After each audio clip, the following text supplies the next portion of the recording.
Rajasthan Royals जिनको हमने थोड़ा बहुत अंडर एस्टिमेट किया था ऑक्शन के बाद, उन पे बात करते हैं। दो काम जो राजस्थान ने बहुत अच्छा किया, एक संगाकारा को हेड कोच बना के, दूसरा रियान पराग को कैप्टन बना के। अगर राजस्थान का बैटिंग यूनिट क्लिक करता ना, बहुत ही डिस्ट्रक्टिव बैटिंग साइड है, आराम से 250 260 हर मैच पे मार सकते हैं अगर इनका बैटिंग यूनिट क्लिक करता है तो।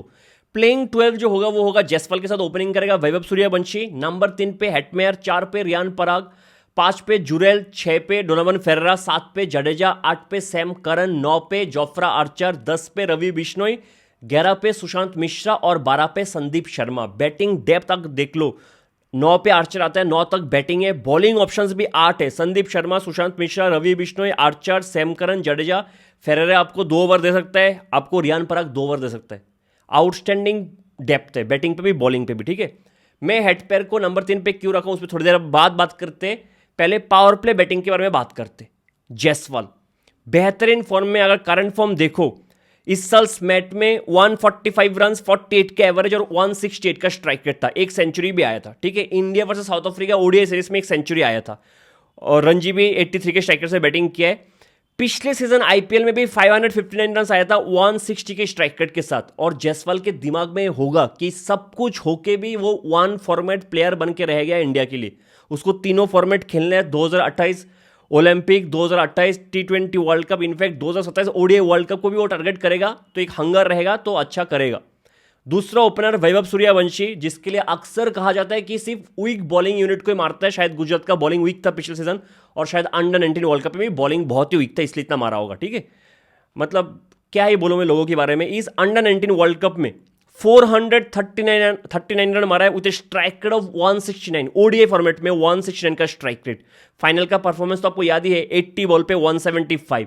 आई वोंट बी शॉक्ड अगर सूर्यवंशी अपना 100% दे दे टी20 टीम में आने के लिए, इंडिया की टी20 टीम में, ठीक है। इस बार स्मैट में भी 39 का एवरेज, 168 का स्ट्राइक रेट, एक सेंचुरी उसका भी था स्मैट में।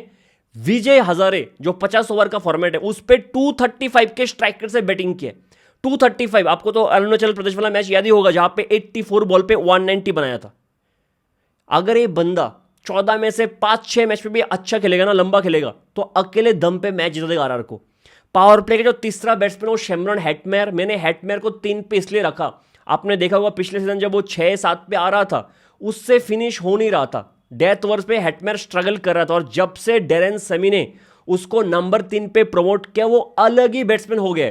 एक तो स्पिन को बहुत अच्छा मारता है, दूसरा हेटमेयर का मिडिल ओवर पे रहने जब रहता है बैटिंग के लिए, उस पर एक चीज होता है, जो ओपोनेंट का बेस्ट बॉलर है ना ओपोनेंट टीम का, वो आ जाता है मिडिल ओवर पे, तो उसका डेथ पे एक ओवर कम हो जाता है। हेटमेयर का करंट फॉर्म देखो, इस टी20 वर्ल्ड कप में 41 का एवरेज, 186 का स्ट्राइक रेट। वर्ल्ड कप से पहले जो साउथ अफ्रीका वाला सीरीज था, उधर भी 178 का स्ट्राइक रेट, 85 का एवरेज था। आउटस्टैंडिंग फॉर्म में शेमरॉन हेटमेयर। 3 लेफ्टी बैट्समैन, मुझे पता है आप बोलोगे कि प्रॉब्लमैटिक है, राइट हैंड ऑफ स्पिनर आएगा। मैं कहता हूं जयसवाल और हेटमेयर के सामने राइट हैंडेड ऑफ स्पिनर लेके आओ। अगर आप फंसोगे नहीं, अगर मार नहीं खाएगा, फिर मुझे मेरा नाम याद कर रखना, बहुत मारेगा जयसवाल और हेटमेयर ऑफ स्पिनर को, ठीक है। मैं इस पावर प्ले बैटिंग को अभी के लिए 10 आउट ऑफ 10 दे रहा हूं। तीनों का फॉर्म बेहतरीन है, तीनों बहुत ही डिस्ट्रक्टिव बैट्समैन है। मिडिल ओवर बैटिंग पे आते हैं, क्योंकि शेमरॉन हेटमेयर नंबर 3 पे आएगा, मिडिल ओवर पे भी थोड़ा बहुत बैटिंग करेगा। और बाकी 2 बैट्समैन मिडिल ओवर के लिए है, रियान पराग और ध्रुव जुरेल।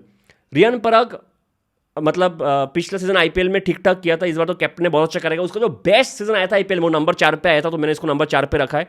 जो अभी इंडिया ए का वार्म अप मैच हुआ था टी20 वर्ल्ड कप से पहले, उधर अच्छा खासा परफॉर्मेंस दिखाया है। स्मैट हालांकि बहुत खराब था, 9 का एवरेज और 74 का स्ट्राइक रेट था, लेकिन पिछले सीजन आईपीएल में अच्छा परफॉर्म किया था, 32 के एवरेज और 166 के स्ट्राइक रेट था, 400 रन। इस बार कैप्टन है और मुझे लगता है कि बहुत अच्छा लीड करेगा, बैट से भी बहुत अच्छा करेगा, स्पिन और पेस दोनों को बहुत अच्छा खेलता है।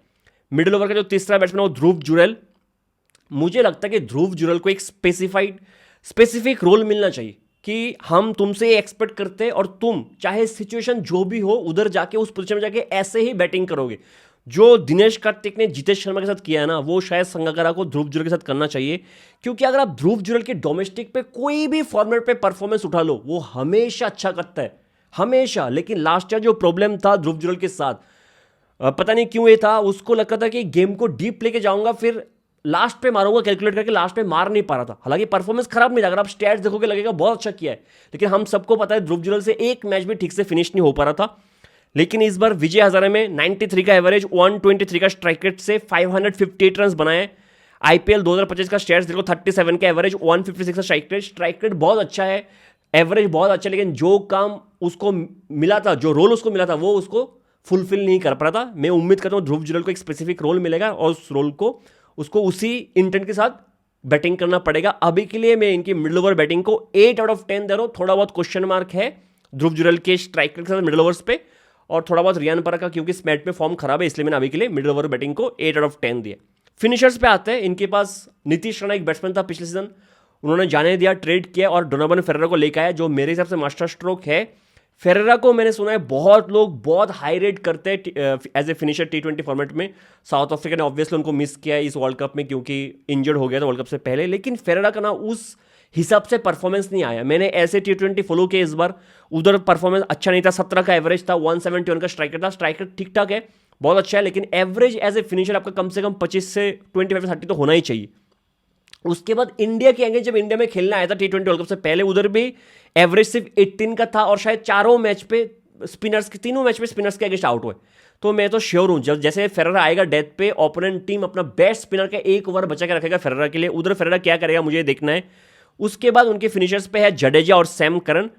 अब जडेजा रन तो मार लेगा, नो इशू इन दैट, लेकिन किस स्ट्राइक रेट से मारेगा उस पर एक प्रॉब्लम है। जडेजा पिछले सीजन CSK के लिए 301 रन मारा है 136 की स्ट्राइक रेट के साथ, लेकिन स्पिन के अगेंस्ट जडेजा का गेम बहुत ही खराब है, बहुत ही खराब। पिछले सीजन स्पिनर्स के अगेंस्ट जडेजा का एवरेज था 15 और स्ट्राइक रेट था सिर्फ 101। और एक बात बोलता हूं, जो 3 लोएस्ट स्ट्राइक रेट जिनका रहा है स्पिनर्स के अगेंस्ट, उसमें एक ध्रुव जुरैल भी है जिसका स्ट्राइक रेट था स्पिनर्स के अगेंस्ट 105। तो जडेजा और ध्रुव जुरैल एक साथ मिडिल ओवर्स में तो बैटिंग नहीं कर सकते, ठीक है। एक चीज जो अच्छा होगा कि जडेजा का नंबर 7-8 पे आएगा बैटिंग करने, तो पेसर को खेलने का मौका मिलेगा और पेसर के अगेंस्ट स्ट्राइक रेट ठीक ठाक है।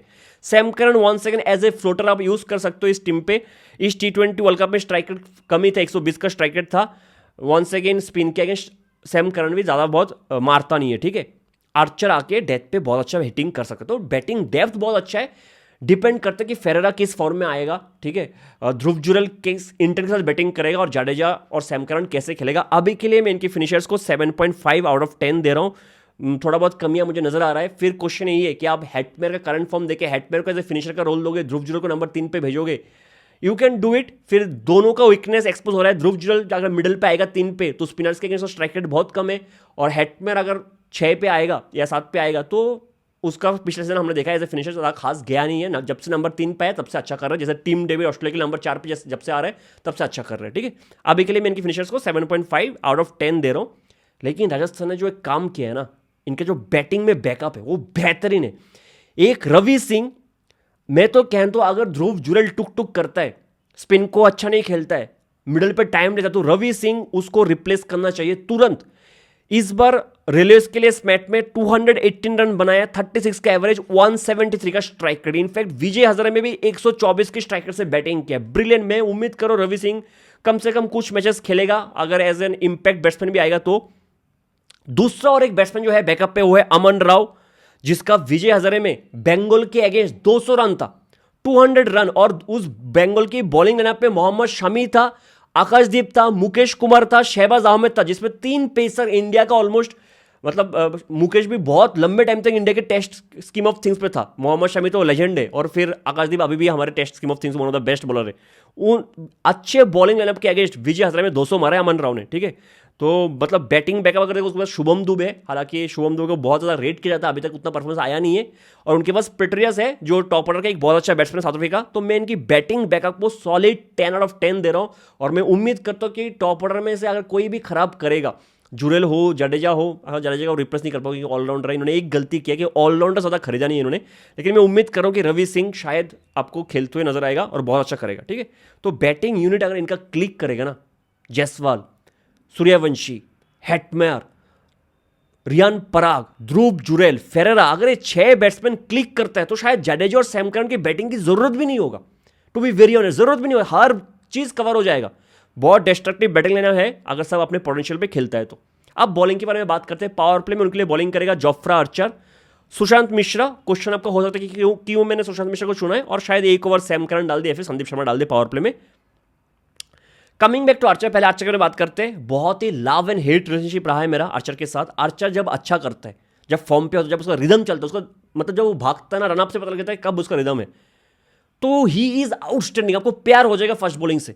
और आर्चर जब खराब करता है ना, मतलब इतना गाली देने का मन करेगा आपको आर्चर को, इतना ही खराब करता है, ऐसा नहीं एक दो दिन खराब करता है, उसका खराब चलता है पैच खराब चलता ही रहता है, जब अच्छा चलता है पैच अच्छा चलते रहता है, ऐसा है आर्चर का, ठीक है। इस T20 वर्ल्ड कप में 8 इनिंग्स पे 11 विकेट लिया है, जहां पे 11 विकेट में से 8 विकेट उसने पावर प्ले में लिया। पावर प्ले का अच्छा बॉलर है।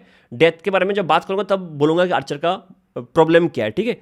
तो जोफ्रा आर्चर डेथ में पावर प्ले में बहुत अच्छा कर गया। इनफैक्ट पिछले सीजन आईपीएल में सेकेंड हाफ में जो पावर प्ले में बॉलिंग किया था एक टाइम पे आके, जो उसको मूवमेंट मिला था ऑफ द पिच, आउटस्टैंडिंग, जहां पे रियान पर उसको 3-3 ओवर भी दे रहा था। फिर आपके पास शायद ऑप्शन था युद्धवीर सिंह को लेने का या फिर तुषार देशपांडे को लेने का। युद्धवीर सिंह ने इस मैच में 7 में 11 विकेट लिया और रणजी में भी अच्छा किया है कश्मीर के लिए। देशपांडे इस मैच पे बहुत ही खराब था, 10 के ऊपर का इकोनॉमी था। सुशांत मिश्रा जो लाता है, पहले तो एक लेफ्ट आर्म पेसर है, 140 का स्पीड क्लिक कर सकता है, झारखंड के लिए खेलता है, बिहार से है, ठीक है। लेफ्ट आर्म है, अंदर बाहर दोनों कर सकते हैं राइटी के लिए। यॉर्कर भी बेहतरीन है, बाउंसर भी बहुत अच्छा है। इस बार विजय हजारे में 6 इनिंग्स पे 15 विकेट, मैट पे 11 इनिंग्स पे 22 विकेट, यॉर्कर बहुत अच्छा है। तो सुशांत मिश्रा आपके लिए 3 काम कर सकते हैं। आपके लिए पावर प्ले में बॉल को मूव कर सकते हैं, आपके लिए मिडिल पे आके बाउंसर ऑफ कर अच्छा है, डेथ पे पेस के साथ यॉर्कर भी डाल सकते हैं। तो सुशांत मिश्रा मेरे हिसाब से युद्धवीर सिंह और देशपांडे के ऊपर खेलना चाहिए, कुलदीप सेन के ऊपर खेलना चाहिए, इसलिए मैं सुशांत मिश्रा के साथ गया हूं। अगर मैं पावर प्ले बॉलिंग को रेट करूं, शायद एक ओवर अगर आर्चर 3 डालता है, सुशांत 2 डालता है और 2 डेथ के लिए बचा रहता है सुशांत का, तो शायद मान लो एक ओवर संदीप शर्मा डाल देगा पावर प्ले या फिर सैम करन डालेगा। सैम करन भी पावर प्ले में अच्छा खासा बॉलिंग करते हैं। पावर प्ले बॉलिंग को मैं अभी के लिए 8.5 आउट ऑफ 10 दे रहा हूं। देखता हूं आर्चर क्या करते हैं, वरना ये power play bowling 9 out of 10 भी हो सकता है, ठीक है। शानदार पावर प्ले बॉलिंग है। मिडिल ओवर्स बॉलिंग शायद इधर थोड़ा सा प्रॉब्लमेटिक है। स्पिनर्स रेगुलेट करेंगे, एक रवि बिश्नोई, एक रवि जडेजा, फिर रियान पराग बॉलिंग कर सकता है, सैम करन बॉलिंग कर सकता है, ऑप्शंस बहुत है। संदीप शर्मा एक ओवर डाल सकता है, और भी ऑप्शन है। हाँ, डोनोवन फेरेरा 1-2 ओवर अच्छा कर रहा था इंडिया के अगेंस्ट बॉलिंग पे। लेकिन जो प्रॉब्लम है ना, दो जो उनके मेन स्पिनर है, एक जडेजा एक बिश्नोई, एक्सपीरियंस तो बहुत है, लेकिन जडेजा इकोनॉमिकल शायद हो सकता है, लेकिन विकेट की जो कैपेबिलिटी है विकेट लेना, वो बहुत खराब हो चुका है व्हाइट बॉल फॉर्मेट में। New Zealand versus India ODI series पे विकेटलेस गया है। South Africa versus India ODI series पे 3 इनिंग्स पे 1 विकेट। आईपीएल 2025 में 14 इनिंग्स पे 10 विकेट, इकोनॉमी 8.53। 6 मैच पे विकेटलेस गया है 2025 आईपीएल में जडेजा, 6 मैच पे विकेटलेस। आईपीएल 2024 तो और खराब गया था, 14 इनिंग्स पे 8 wicket. Same goes for Ravi Bishnoi. Obviously spinner बहुत अच्छा है, लेकिन खराब परफॉर्मेंस है, फॉर्म डीप हो, इसलिए एलएजी ने छोड़ा इनको। स्मैट पे 7 इनिंग्स पे 9 विकेट, इकोनॉमी ऑलमोस्ट 9 के आसपास। India versus New Zealand T20 series में खेला था, उधर भी इकोनॉमी 8.38। पिछला सीजन आईपीएल में 11 का इकोनॉमी है रवि बिश्नोई का, 11 का, और भी बहुत सारे मैचेस पे विकेटलेस गया रवि बिश्नोई, ठीक है। सैम करन का T20 वर्ल्ड कप में 10 का इकोनॉमी और सिर्फ 6 विकेट लिया है शायद 8 इनिंग्स पे, ठीक है। तो आई एम नॉट श्योर इनके पास विकेट टेकिंग ऑप्शंस कितने मिडिल ओवर पे, आप समझ रहे हो, क्योंकि जडेजा और रवि बिश्नोई तो ऑलमोस्ट हर मैच खेलेगा यार, ऑलमोस्ट हर मैच खेलेगा। तो इधर मुझे थोड़ा बहुत प्रॉब्लमेटिक लग रहा है। मैं इनके मिडिल ओवर बॉलिंग को 7 आउट ऑफ 10 दे रहा हूं, क्योंकि उनके जो स्पिनर्स के बैकअप भी ऑप्शन है ना, वो शायद आपको खेलते हुए नजर नहीं आएगा। शायद विघ्नेश पुत्र 1-2 मैच खेल ले, लेकिन अभी के लिए मैं इनकी मिडिल ओवर बॉलिंग को 7 आउट ऑफ 10 दे रहा हूं। बात करते हैं डेथ बॉलिंग के बारे में। डेथ पे आर्चर, मैं उम्मीद करूंगा आर्चर बहुत ही अच्छे फॉर्म में है, तो पावर प्ले में 3 ओवर दे दो, क्योंकि डेथ पे आर्चर इस T20 वर्ल्ड कप में one of the worst bowler रहा है, वन ऑफ द वर्स्ट, सबसे खराब में से एक रहा है आर्चर डेथ पे। इनफैक्ट मैंने चीज कहा भी था, आर्चर ने इस T20 वर्ल्ड कप में बहुत सारे ऑफ कलर डाले, स्लोअर वन, जिसमें आर्चर का इकोनॉमी था 13 का, 13 सेकेंड वर्स्ट।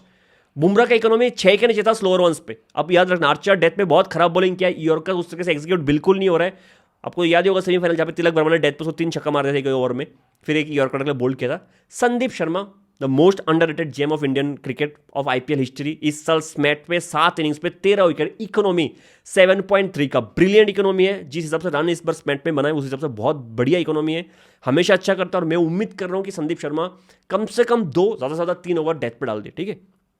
एक्सपीरियंस भी बहुत है। सैम करन के स्लोअर वंस, जो एक मून बॉल है, बहुत अच्छा काम कर रहा है। यॉर्कर अपने नेपाल वाले मैच पे बहुत सारा अच्छा यॉर्कर चला है, लेकिन उसके बाद वो फॉर्म कैरी नहीं कर पाए। देखना पड़ेगा सैम करन क्या करता है, लेकिन अगेन सुशांत मिश्रा का यॉर्कर भी बहुत अच्छा है। मैं इनकी डेथ बॉलिंग को 8 आउट ऑफ 10 दे रहा हूं। अगर आर्चर का फॉर्म ठीक रहता है तो 9 आउट ऑफ 10 होगा ये डेथ बॉलिंग, अभी के लिए 8 out of 10। Coming back to backup bowlers, backup के बॉलर्स के बारे में बात करना जरूरी है। स्पिनर्स उनके पास विघ्नेश पुत्र है, जो हमें इंप्रेस किया था, ठीक ठाक बॉलिंग किया था, क्योंकि बहुत ही इनएक्सपीरियंस था, ज़्यादा क्रिकेट खेला नहीं था। अब थोड़ा एक्सपीरियंस आएगा, उम्मीद करता हूँ अच्छा करेगा। और एक इन्होंने लेग स्पिनर लिया है जो बहुत ही लंबा है, कर्नाटका से यशराज पुंजा, मैंने ज़्यादा कुछ देखा नहीं है, लेग ब्रेक बॉलर है, ठीक है, उनको शायद आप खेलते हुए नहीं देखोगे, अगर रवि बिश्नोई को कुछ हो गया तो शायद वो खेलेगा, विघ्नेश पुत्र को चांसेस बन सकता है थोड़ा बहुत, ठीक है। तो बैकअप के स्पिनर्स ओके ओके, बैकअप के पेसर्स उनके पास बहुत सारे अच्छे अच्छे हैं। देश पांडे हमें पता है कि राजस्थान के लिए उतना क्लिक नहीं किया, लेकिन आपको याद करना पड़ेगा सीएसके को एक सीजन जिताया उसने, और सीएसके के लिए 2 सीजन बेहतरीन गया है, ठीक है। शुरू में उसको बहुत अच्छा स्विंग मिला, तो बैकअप के लिए तो ठीक ही है। युद्धवीर सिंह, मैंने रणजी में उनको देखा है, बहुत अच्छा किया इस साल, अच्छा बॉलर है, हाइट बहुत अच्छा है, ऑफ द सीम उसको भी मूवमेंट मिलता है। एडम मिलने उनके पास एक्सपीरियंस न्यूजीलैंड के bowler. Kuldeep Sen great pacer, अच्छा बॉलिंग कर सकता है। मफाका है, वो भी ऑफ कटर उनका अच्छा है। नंड्रे बर्गर, ठीक है, अगर सैम करन का खराब जाता है सीजन तो शायद नंड्रे बर्गर आ सकता है एज ए बॉलिंग ऑप्शन, क्योंकि नंड्रे बर्गर शुरू में बॉल बहुत अच्छा करता है, सीम बहुत अच्छा, सीम मूवमेंट मिलता है, पेस है और डेथ पे भी अच्छा बॉलिंग करता है। नंड्रे बर्गर ब्रिलियंट। ऑलराउंडर थोड़े कम है इस पूरे टीम में, अगर देखो पूरे स्क्वाड में 3 ही ऑलराउंडर है, रियान परक अगर आप कंसिडर नहीं करोगे तो, एक युद्धवीर सिंह वो भी ठीक ठाक ऑलराउंडर, एक जडेजा वो भी ठीक ठाक ऑलराउंडर, सैम करन ठीक ठाक ऑलराउंडर। ऑलराउंडर में उन्होंने ज़्यादा खर्चा नहीं किया है, ना ही खरीदा है, लेकिन पेस बैकअप अच्छा है, स्पिनर्स भी ठीक ठाक है। मैं इनकी बैकअप को बेसिक्स कवर्ड है तो 8.5 आउट ऑफ 10 दे रहा हूँ। Overall it's a great team. Depend करेगा कि आर्चर किस फॉर्म पे आता है, क्योंकि आर्चर हर मैच खेलेगा, ऐसा तो नहीं है आप आर्चर को बाहर कर दोगे और नैंड्रे बर्गर को खिलाओगे, क्योंकि फिर बैटिंग थोड़ा आपका ऐसा लगेगा कि यार आर्चर आके बड़े बड़े शॉट लगा सकते हैं, ठीक है।